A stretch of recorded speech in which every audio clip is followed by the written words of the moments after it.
Ecclesiastes chapter 4. Oppression and evil are vanity.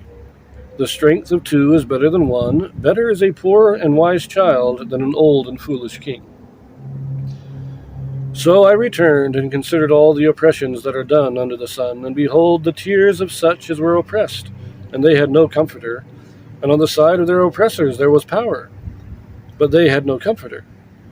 Wherefore I praise the dead, which are already dead, more than the living, which are yet alive.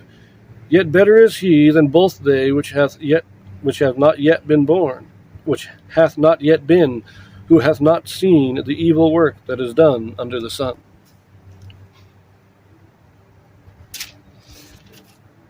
So the oppressed and the oppressors are both living lives of vanity, and I like that. It's better to die than to live in those conditions, but the ones you pity the most are the ones that haven't yet been born or haven't had to suffer this, because they're going to have to suffer it eventually, and you don't want to wish any of this pain and suffering on anybody. Anyways, verse 4. Again I considered all travail and every right work, that for this a man is envied of his neighbor. This is also vanity and vexation of spirit. The fool foldeth his hands together, and eateth his own flesh. Better is an handful with quietness than both hands full with travail and vexation of spirit. Then I returned, and I saw vanity under the sun. There is one alone, and there is not a second. Yea, he hath neither child nor brother. Yet is there no end of all his labor. Neither is his eye satisfied with riches. Neither saith he, For whom do I labor, and bereave my soul of good? This is also vanity, yea, it is a sore travail. Now, I like this, the first part there. Why do we work? We do what's good and get our neighbors envious of our prosperity, but it's better to have little prosperity, as you said.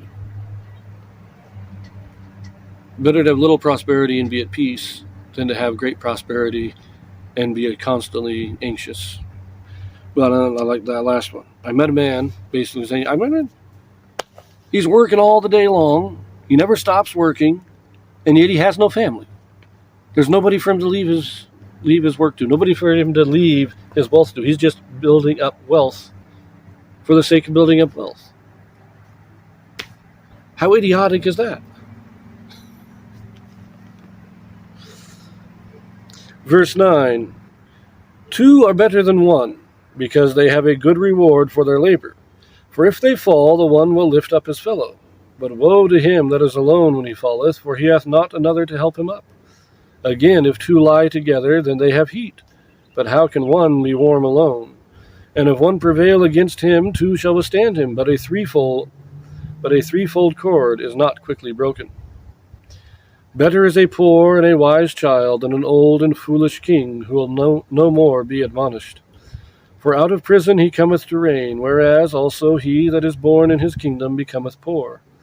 I considered all the living which walk under the sun, with the second child that shall stand up in his stead. There is no end of all the people, even all that have been before them. They also that come after shall not rejoice in him. Surely this also is vanity and vexation of spirit. So, again, what's the point? But anyway, it's better to be poor and wise than rich and foolish.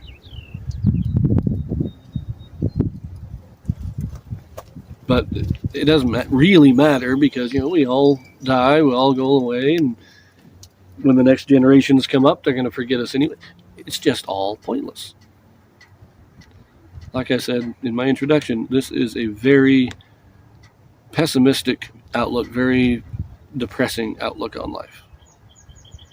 But it is very true that if mortality is our only concern, if we are only looking at the mortal world, then it is all vanity. Anyways, see you in the next one.